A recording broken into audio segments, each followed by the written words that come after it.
Assalamualaikum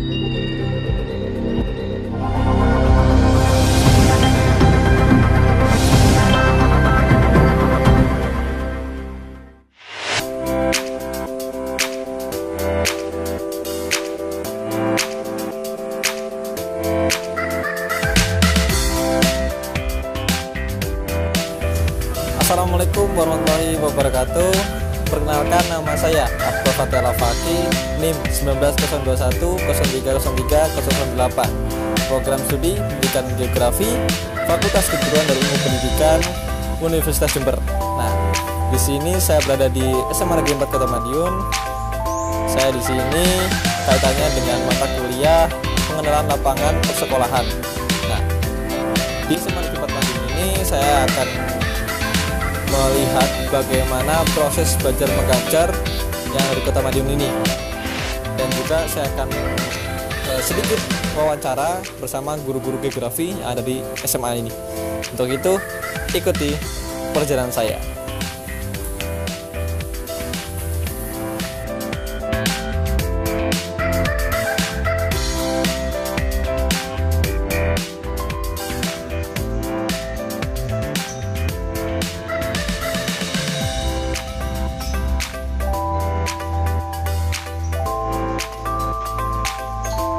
Selamat pagi. Di sini saya berada di SMA Negeri 4 Kota Madiun bersama Ibu DRA Elizabeth Kusmiati selaku guru geografi di kelas 10 dan kelas 11. Nah, di sini saya berwawancara mengenai sistem pembelajaran online di mata pelajaran geografi. Nah, Ibu, bagaimana sistem pembelajaran online di masa seperti ini kaitannya dengan mata pelajaran geografi? Sistem pembelajaran online sekarang ini pada umumnya dengan cara daring. Hampir semua mata pelajaran dilakukan dengan cara daring, dan sistemnya yang digunakan adalah banyak hal seperti Google Classroom, kemudian Google Meet, kemudian juga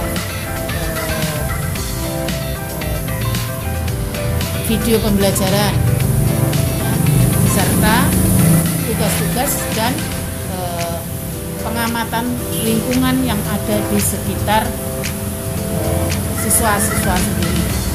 Ini cara pembelajaran yang dilakukan secara online, sehingga anak itu akan belajar sendiri, ya, akan belajar dengan sendiri dengan bimbingan dari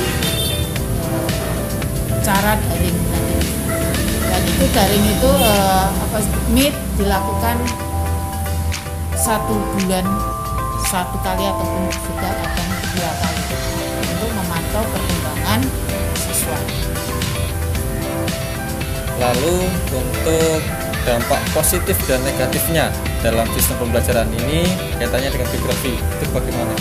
Ya, memang pembelajaran secara online ini sering banyak berpengaruh terhadap perkembangan daripada siswa. Ya, ada dampak positif, juga ada dampak negatifnya. Dampak positifnya, siswa diajari untuk menggali sendiri, ya, materi, menggali sendiri, keinginan tahunya diperbesar, ya, aktif di dalam hal mencari materi pembelajaran sendiri. Ini adalah dampak positif. Selain itu juga anak bisa mandiri. Ini dampak positifnya, ya. Sedangkan kalau dampak negatifnya banyak sekali nih. Dampak negatif jelas kedisiplinan siswa kurang. Karena apa? Karena dalam mengerjakan tugas-tugas itu kecenderungannya anak santai. Tidak ada yang padahal sudah diberi batas waktu, tapi mereka santai,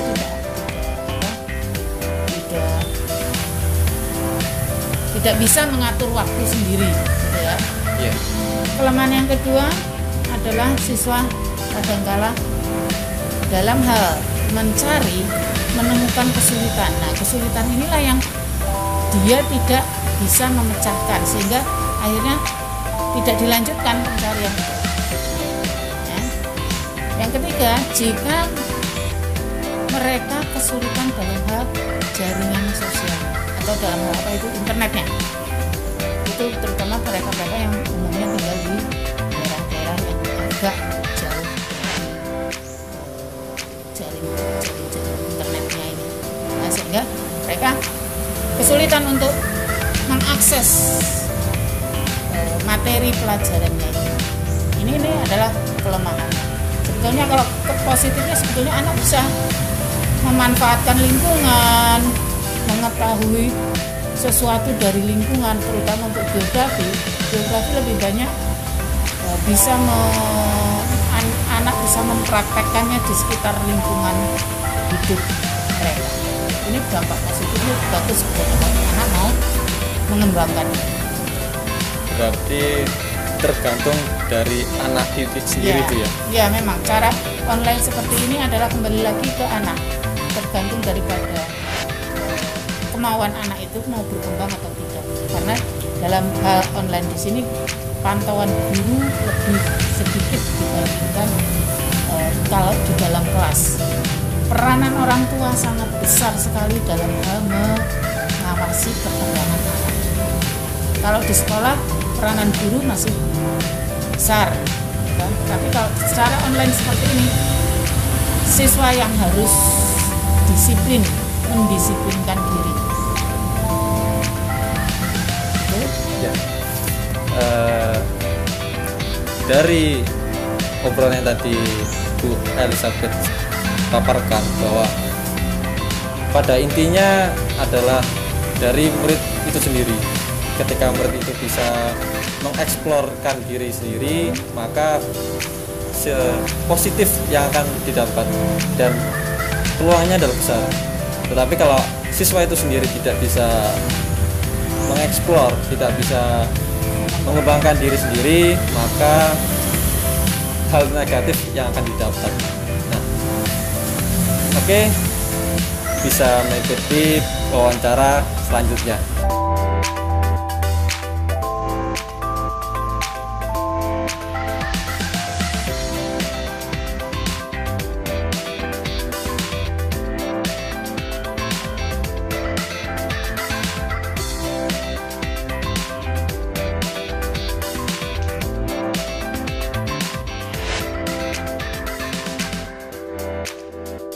Selamat pagi.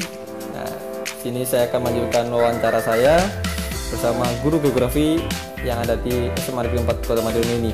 Nah, di sini saya bersama dengan Bu Mujiasri SPD selaku guru geografi kelas 10 dan kelas 12. Selamat pagi Bu Muji. Selamat pagi Ada. Bagaimana kabarnya Bu? Alhamdulillah. Alhamdulillah. Nah, saya di sini mau menggali informasi kaitannya pengalamannya Bu Muji dalam pembelajaran geografi di masa pandemi ini. Nah, metode apa sih yang cocok untuk pembelajaran geografi di masa pandemi seperti ini? Terima kasih. Kaitannya dengan metode apa yang cocok dengan pembelajaran di masa pandemi sekarang ini? Yang jelas kita pembelajarannya menggunakan Google Classroom. Ya. Kemudian tidak selamanya kita selalu dengan meeting, ya. Kita selalu Google Meet. Ya. Tapi pada saat Google Meet itu berarti kita bisa tatap muka secara daring. Nah, itu pembelajaran yang kita gunakan ya seperti pada saat mengajar di kelas, hanya anak-anak berada di rumah masing-masing. Kemudian kami mempersiapkan PowerPoint, dan kemudian langsung kami jelaskan dari PowerPoint itu. Kemudian dari PowerPoint itu setelah saya jelaskan, mungkin nanti ada sesi tanya jawab. Jadi adakah dari apa yang saya jelaskan itu ada yang belum paham, dan sesi tanya jawab ini yang biasanya ditunggu-tunggu sama anak-anak, karena pada saat pembelajaran tidak tatap muka itu kan hanya mengerjakan tugas sendiri. Tapi pada saat ada Google Meet ini biasanya anak-anak antusias sekali. Gitu. Ya.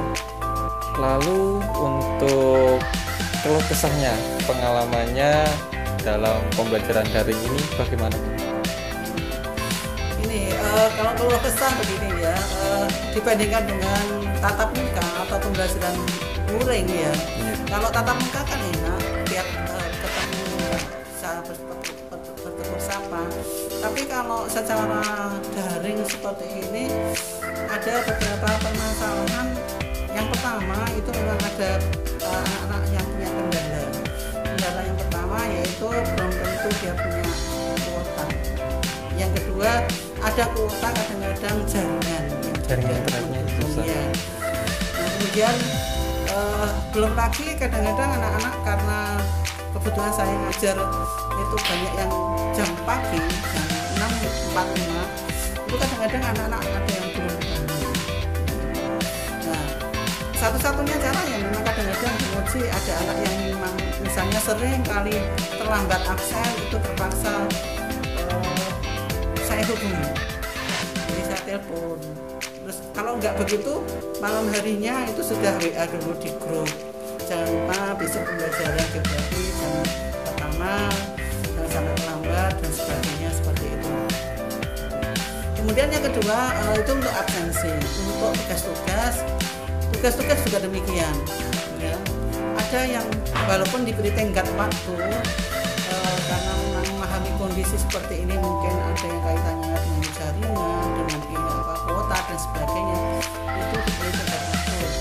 Misalnya ngajar fungsi jam 6.45 sampai pukul 8.15 misalnya, itu bisa mengumpulkan sampai jam 3 sore. Yaitu untuk ibaratnya toleransi bagi anak-anak yang mungkin bermasalah dengan kuota atau dengan jaringan. Tapi itu pun juga kadang-kadang masih ada yang terlambat ya. Jadi sudah diberi restan waktu yang cukup tapi masih ada 1-2 anak yang terlambat. Nah, kadang-kadang fungsi waktu memberikan tugas itu juga di share di grup WA itu saya sampaikan kalau ada kendala itu tolong WA atau menyampaikan untuknya pada pembelajaran seperti itu. Dan ada memang ya ada anak yang dia tidak bisa sama sekali dengan pembelajaran secara daring, tidak bisa, dia tidak paham mungkin atau bagaimana. Nah solusinya bagaimana? Solusinya saya sudah datang ke sekolah, kemudian di perpustakaan itu kita layani secara mandiri ya, seperti itu. Berarti guru geografi harus bisa lebih ekstra dalam hal memberi peringatan, memberi nasihat, memberi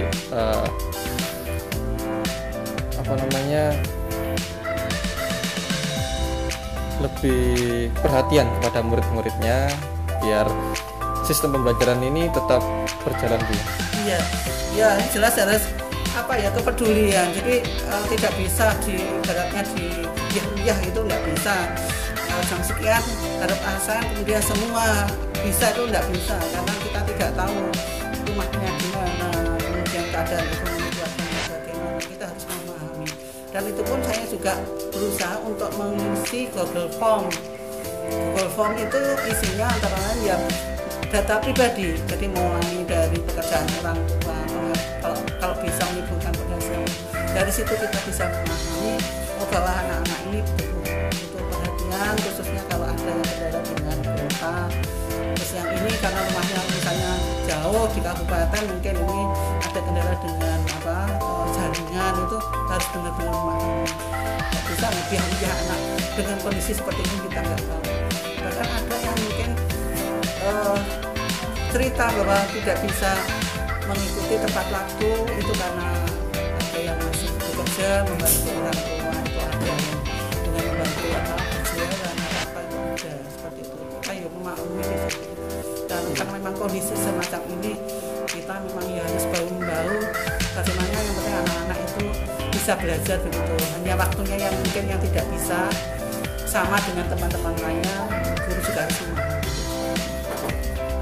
Jadi kunci utama dalam proses pembelajaran daring ini adalah pendekatan kepada siswa, bagaimana cara kita mendekati siswa agar siswa pun juga tahu pembelajaran seperti ini, dan juga sisi positifnya guru-guru bisa memahami latar belakang siswa dan juga memahami kekurangan siswa.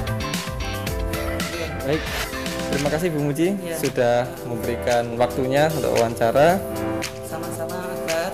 Ya. Semoga sukses, segera selesai dan segera bisa mengabdi pada bangsa dan negara ini. Amin. Terima kasih Bu Muji. Baik, sesi wawancara pada pagi hari ini dicukupkan.